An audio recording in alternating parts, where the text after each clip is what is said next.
Hello and welcome to the Record Club, brought to you by Record Store Day, the official charts, and National Album Day, and proudly in association with Bowers Wilkins. My name is Jess Iszatt, and we are excited to say that our guest today is Black Country New Road, chatting all about their brand new album, Forever Howlong. If you have hung out with us here before, you will know that we're going to be spending the next half an hour or so talking to the band all about the new record. And then we're going to be putting forward some of your questions about the album for them to answer. So if you want to get involved, drop us a question in the comment section below. I'll be asking a selection of them in the second half of our chat. And one lucky person who sends in a question today is going to be randomly selected to win a pair of Bowers and Wilkins PX7 Season 2 over-ear noise cancelling headphones. Obviously, you do not want to miss out on them. The album sounds wicked in them. So, yeah, get your questions to us.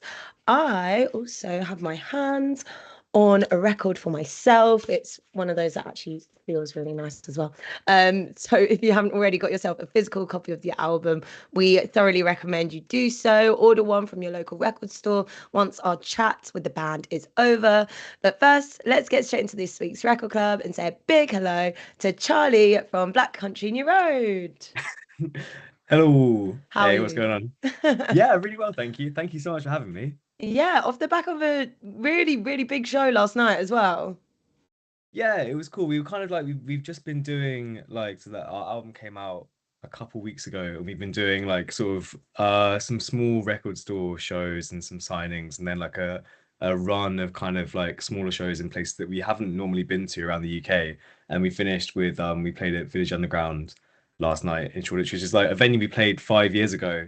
And like one of our first ever big like headline shows. And it's like it's smaller than like the big London show we're doing at the end of the year, but it was like really nice to play like in a venue that like sounds epic, and we've played them before, and it was just yeah, it was great. It's really cool. It's something about that venue. I feel like even though you can fit a lot of people in there, it feels intimate at the same time. And then, but it's got like the high ceilings, the lights, and just, Yeah. I don't know, there's something quite like epic about it, but also like you feel like you're close. Yeah, I mean, I remember like when we went and played the first time, just thinking like, could not believe how like both, yeah, right, like big and small it felt at the same time. It's just like, well, it felt, I mean, to be fair, it felt massive like when we played for the first time, and like it like it still does. It still feels like brilliant and like big, but then you're right, like kind of small and everyone is intimate at the same time. It's just a brilliant venue for my money, like easily my favorite of that kind of size in London. Amazing. Oh, yeah. Well, yeah, again, Village Underground has my heart, and I bet everyone had like the best time. I've heard excellent reviews.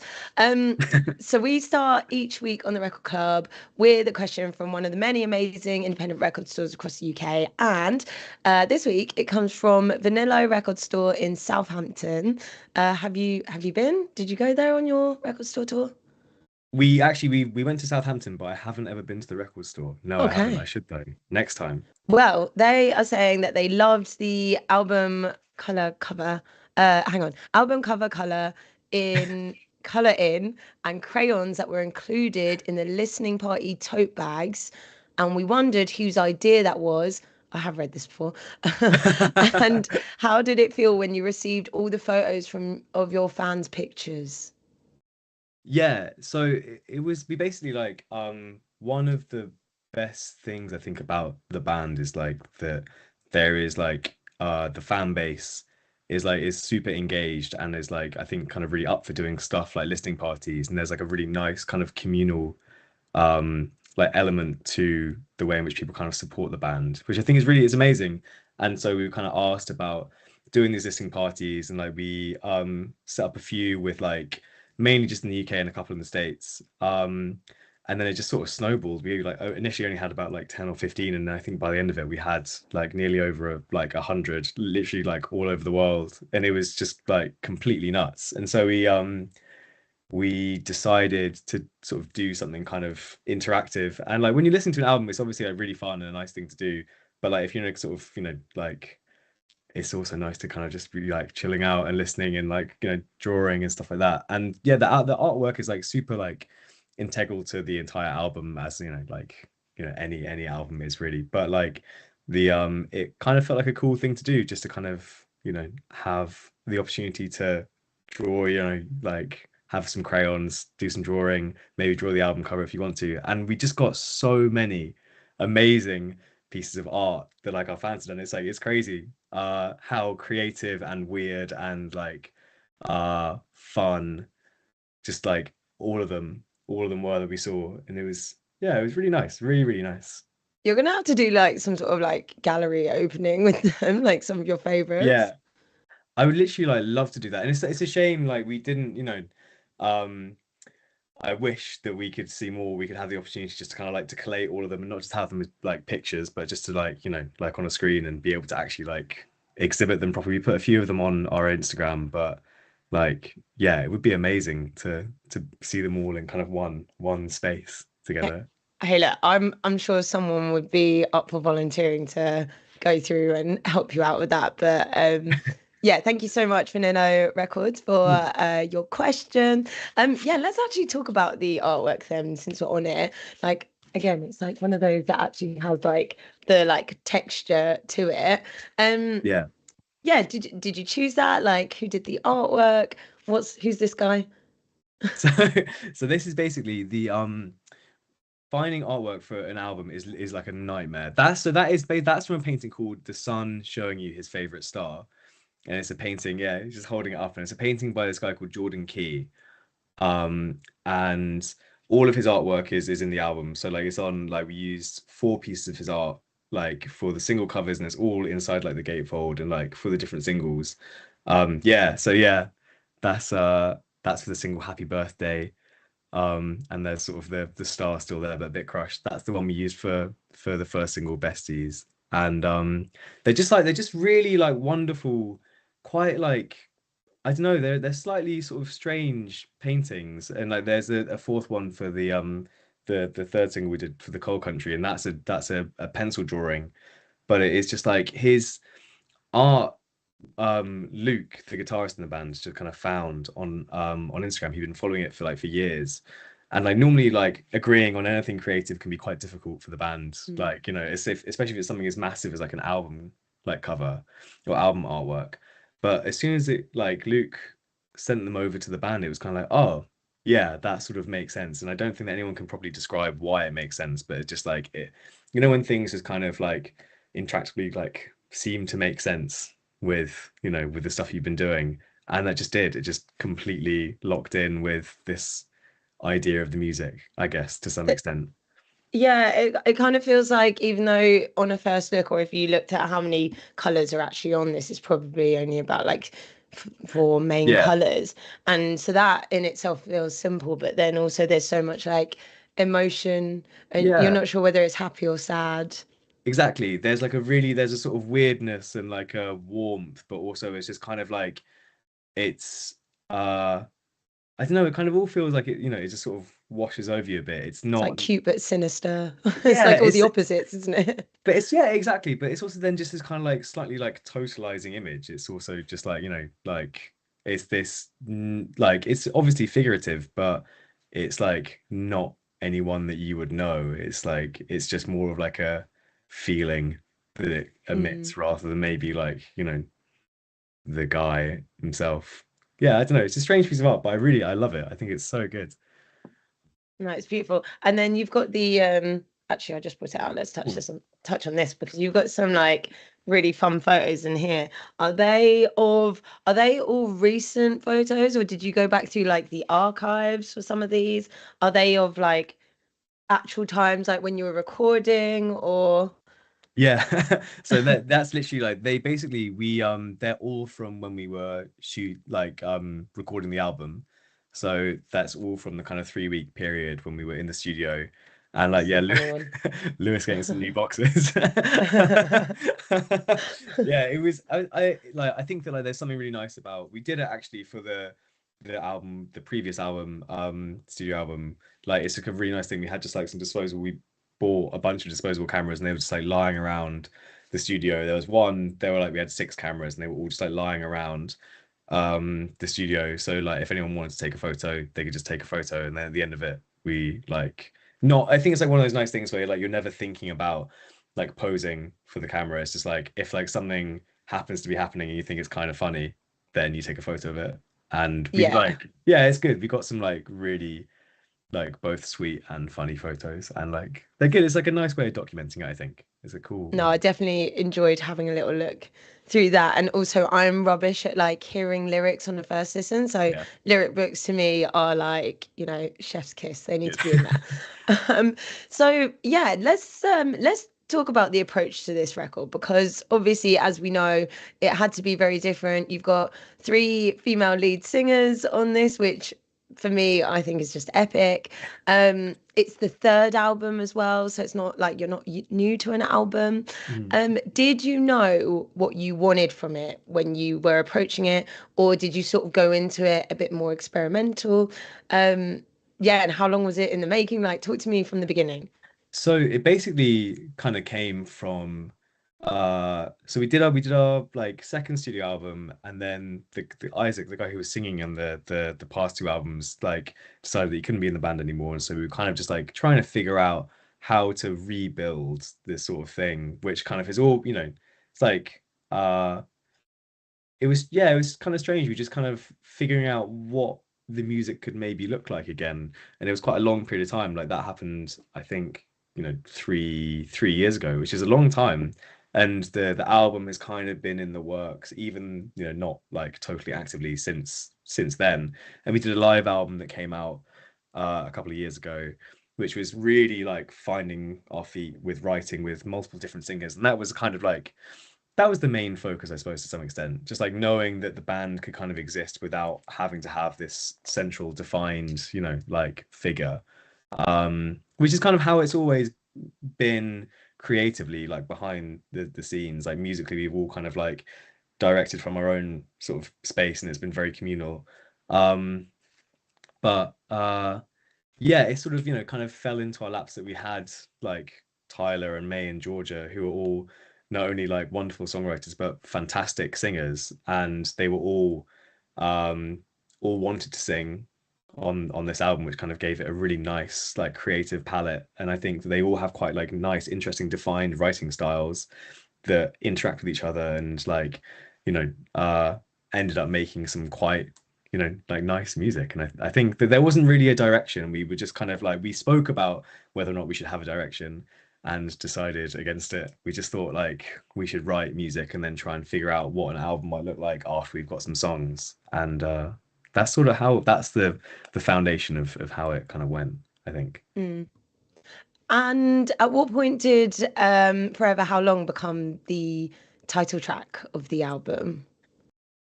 I mean, literally after the album was like finished. It wasn't even cool. It wasn't even called Forever How Long when we were in the studio. Actually, like if you look in the studio booklet, there are quite often like there's songs that like written out on the kind of like sort of weird illustrations that we did, which would like we used for a projector to have in the studio, like the main room, so that we could kind of keep track of like whether we were recording stuff like to tick off. So we kind of did it all in order. And like quite often some of the tracks just have like a completely random word at the top, which is just the song title that we had at the time. Um and yeah, a title track's kind of a weird one because it kind of makes it feel as though that's the focal point of the album. And we have thought about it before, but then decided against it.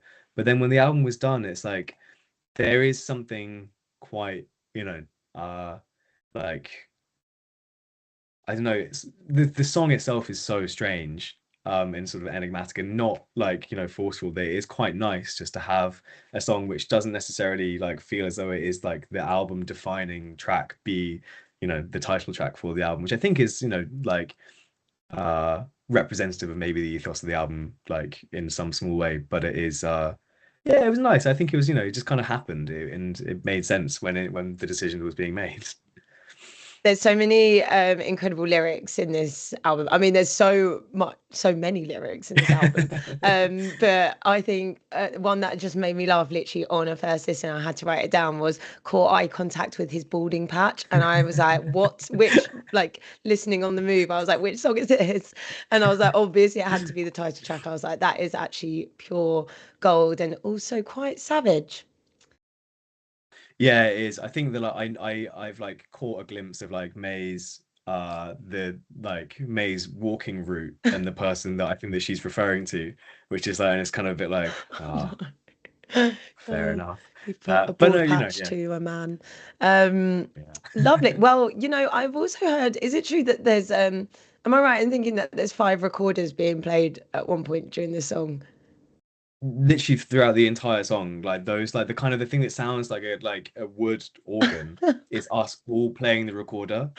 We like basically we so May had a version of the song where she's playing the piano, and we were like thinking like it's a brilliant song, but it doesn't make sense with like a band arrangement at all. And we tried to do it with like everyone playing like their instruments, and like part of that is on the song later. But she was like, if it's gonna make sense, like we're gonna have to like I'm thinking maybe five clarinets. Like everyone learns how to play the clarinet, which obviously is a completely like like mental thing to do. But five recorders seems slightly more practical. And so we just all learned how to play the recorder and then arranged a sort of five part like thing where everyone was playing a totally different thing throughout the entire song. And we just learned the instruments. It was kind of strange, but kind of we and also because like it starts really simply and then it gets more complicated, and literally like that is just because we couldn't play the recorder at the start of the song, and by the time we reached the end of the song, we could all play the recorder, and so we just were able to develop a more complex like arrangement. It's like That it's cool. I mean, the workings of a band behind the scenes actually crack me up sometimes. Yeah, what is it Yes. like in the studio with Black Country New Road? Like, paint me a picture. It's literally just like it's quite. I think that most other I don't know. I mean, every band's got their own like sort of weird stuff they got going on. But I think that like it was yeah it probably quite confusing from like an outsider looking in because it is just like when we like write, we play very little. We just like chat. We're just chatting for like like like 4 hours, and then we'll play maybe about like 40 minutes of music in that entire time.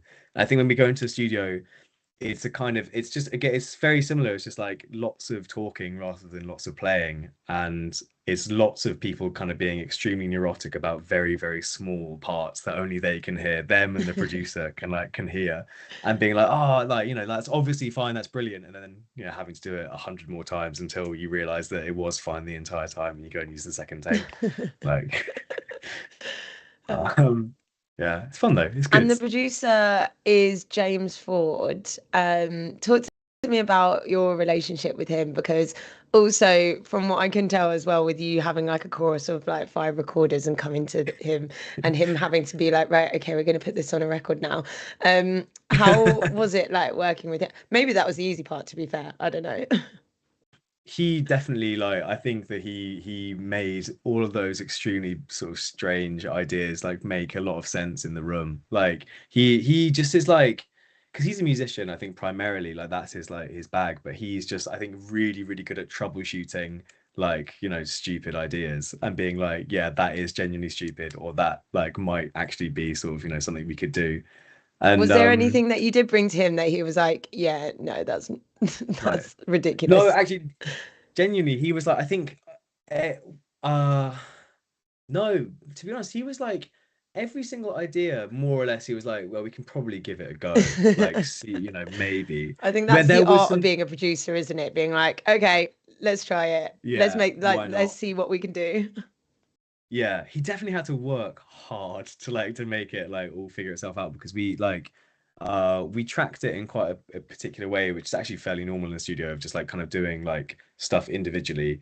Well, a bit of together and a bit of individual stuff. But he was like, when you're not when like, I wasn't doing drum parts, I wasn't really doing anything other than like sort of chatting about stuff and like overseeing, like, and like being like, yeah, that take was good, that take wasn't good. But James was just like working like 16-hour days for like 3 weeks. We had like one half day off in 3 weeks, and it was just like he was having to sort of just like wade through all this kind of like quite neurotic music making and like recording um for 3 weeks. And I yeah felt quite sorry for him at the end of it. But he was very good at it. Very, very good. Is there a track that almost didn't make it onto the album? We spoke about it at the we yeah well we ended up like kind of running out of time, so there was another song which we were going to record that didn't make it because And that, I mean, to be fair, that song wasn't even really proper. It was like 70% finished. So, but we decided we all there were two kind of ideas. We wanted to have a like an openings like song with it was just a kind of like vocals only kind of like almost sort of choral arrangement where it was going to be the three girls singing kind of like at the beginning of uh like the Beach Boys like Smile Sessions. They have like a sing like the song Our Prayer. It would have Like a kind of sort of something like that, intro, yeah. kind of like an intro that would have maybe set a bit of a tone for the rest of the album, which we decided against because we just didn't have time to arrange it. And then there was another song that May had written, she was doing the vocals on, that we also were like, we just haven't got time to record it. And you would think like 3 weeks is like loads and loads of time, but we were literally working up until like You just told me you an were chatting hour. the whole way through. Well, I mean, I'm well, joking. yeah. I'm Sorry, joking. I'm James was not holding working you to really. it. Right, we actually have lots of fan questions coming in, so I'm gonna hit them now. We've got Carly on Nice. Record Store Days Twitter who says, "Seeing as the album art is of the sun holding his favorite star, do you have a favorite star?" Favorite star? Uh, hmm, that's a I good feel like you question. could take star in any context here. Yeah, It I could was be gonna like say, like, like a space star, like or maybe space star or like celebrity star, like yeah. favorite, like tell you who is a star. I'm really liking Lana Del Rey's new song, and she actually is like a star. Like she's like it's crazy how famous and brilliant her songwriting is. And like when someone's like just like literally like they're like about as like famous and successful a songwriter as you can literally be. There's almost like whenever they put out new music, you're kind of like this, that's not quite real. Like that's sort of not, Everything about her it's like, life is just not that real. Yeah, you're yeah, right. She's a exactly. good star to pick. Yeah, so I'm gonna go with Lana Del Rey, favorite star. And we also have Angus. You need to have her on the top of your Christmas tree next time. Um, Angus on the Record Club's Facebook says, "Out of all the tracks, do you have a favorite and why?" I think they all it's kind of constantly changing. And I think that the favorites are always divvied up between like who's singing, and because there are three singers, I think that like uh I think that for me it's uh like for George's vocals, I think Two Horses is my favorite. And then for May singing, it's probably Happy Birthday. No, it's Forever How Long, the recorders track. And then I think for Tyler's, it's Happy Birthday. I think that's like I think it's yeah, but I can't, I can't. It always changes. That is a They're different tricky songs for different question. moods. Yeah. Robert on the Record Club's Twitter says, "What about this new record were you most excited to share with your fans?" Uh, I don't know, like what song or what like what about this record? I think anything about the record. I think just like having like a new record out is just like it's that's like I think having new music um to play is so exciting, and like having like a new record like in a shop is like crazy. Having in like seeing a new album on like like Apple Music or Spotify is like cool. And I think there's nothing like that, seeing people kind of being excited about it is like it's just awesome. And like knowing that people are going to be listening to like what you're doing now rather than what you were doing like 2 years ago or what you were doing like 3 years ago, like being like this is it, like this is the most up-to-date version of like yourself in that way. I think it's cool. That must be such a special feeling. Do you remember where you were when you got the first pressing of this record? Like, were you at home or were you in a record shop or? It was when we were actually signing all of like the records. So we like went and did some like for like record store exclusives. We like went in to our label's office to go and sign. We had to go and like sign like 3,000 of them. It was quite a long At the afternoon. beginning, really neat, But and by the end, it's like just a like scribble. but yeah, just seeing it like physically is like it's literally like sort of Christmas Day. It's very strange, but very cool. And we have Benno on the Record Club's Facebook who says, "What are your must-haves whilst on the road? Excited to see you on tour." Oh, nice. I think you've got to have like a really good book and a really good, well, yeah, a really good book and a really good set of headphones. I think those are the two. Not, obviously there's, like, but genuinely, like, I think being able to listen to music and being able to kind of like keep yourself like entertained with like a good book is like, yeah, and your toothbrush. Oh yeah, Like, yeah, please. What's yeah. your snack of choice on the road as well? Like a really, really good like orange or like easy peeler. Two of those. When you Those are the can best peel it ones. in one. Yeah, literally nothing unbeatable. Oh, that feeling is so good. Um, Yeah. Amazing. Well, I have one more. Oh no, okay, I do have time for one more question from me. Um, Oh, cool. is there a surprising fan favorite? I think I've noticed a fan favorite, but is there like a surprising fan favorite that you've noticed from the record since the release? Uh,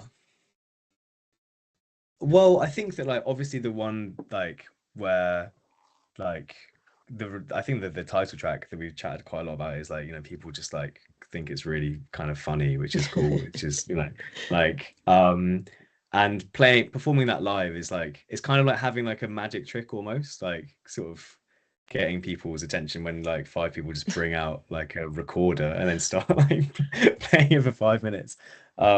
Yeah, I think there's like that. I think there's also, I don't know, people I don't know. I think like I don't know what's the one that you've been. I can't really Well, say. this Like I was don't know. so I had a few which were my like initial favorites. Like you said, it sort of like changes depending on like where and when you're listening. But Nancy Tries to Take the Night was one which stood out for me. And then when I was looking at comments, just to see what people were saying, and that was a big one. So I feel like that one's Yeah, a sly one creeping in. yeah, that one. I mean, that one is cool. That one is just like I love that song. I think it's brilliant. It's a really sort of strange, almost like a kind of like like sort of Dickensian style. Like it's a bit of a weird song, but it's cool. It's like it's really fun to play live. When it's not really stressful to play live, it's really like fun to play live. I've been watching like a couple of videos like people trying to figure out what time signature it's in, and they've all got it wrong so far. I love that you're Yeah. preying on people. Um, Yeah. Well, Charlie, thank you so much for hanging out with us. Before we wrap this up, obviously, I have to say a few things. We loved having Charlie from Black Country New Road on the show. Make sure to get yourself a physical copy. You can go through it like I have and listen to it endlessly of Forever How Long. Now that this episode's over, obviously support your local record store. I'm also excited to announce that the winner of this week's Bowers and Wilkins wireless headphones prize is. Oh, Charlie, can we get a drum roll? Nice. Robert on the Record Club's Twitter. So thank you. Please slide into the Record Club's DMs. We'll get those headphones to you. My name's Jess Iszatt. Thank you, obviously, everyone for joining us and sending in your questions. This and all previous episodes are available to watch back on Spotify or YouTube. I will see you soon for the next episode of the Record Club. Until then, Charlie, Black Country New Road, thank you so much for joining us. Thanks so much for having me. I've really enjoyed this. Thank you for having me.